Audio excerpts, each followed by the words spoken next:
संजय राऊतांना अब्रू नुकसानीच्या खटल्यात 15 दिवसांच्या तुरुंगवासाची शिक्षा, 25,000ंचाही दंड.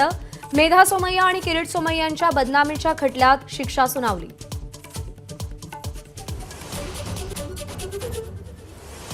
राऊतांबाबत कोर्टानं सुनावलेल्या निकालावर आपण समाधानी. मेधा सोमय्यांची एबीपी माझाला एक्सक्लुझिव्ह प्रतिक्रिया. बदनामीचा शिक्का पुसल्याची भावनाही व्यक्त केली.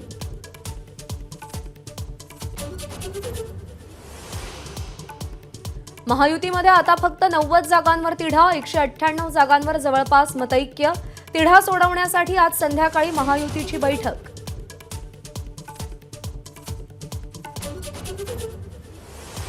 शिवसेना ठाकरे गट विधानसभा निवडणुकीसाठी ॲक्शन मोडवर. आजपासून 2 ऑक्टोबरपर्यंत मतदारसंघांचा आढावा घेणार. शरद पवारांची राष्ट्रवादी 85 ते 90 जागांवर लढण्याची शक्यता. 1200 इच्छुकांचे अर्ज दाखल. तिकीट मिळालं नाही तर अपक्ष म्हणून लढणार नसल्याची स्टॅम्प पेपरवर हमी.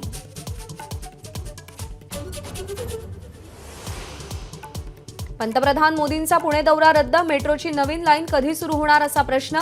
काही दिवसातच मोदींचा पुन्हा दौरा होण्याची शक्यता. पावसाचा अंदाज घेत दौरा रद्द.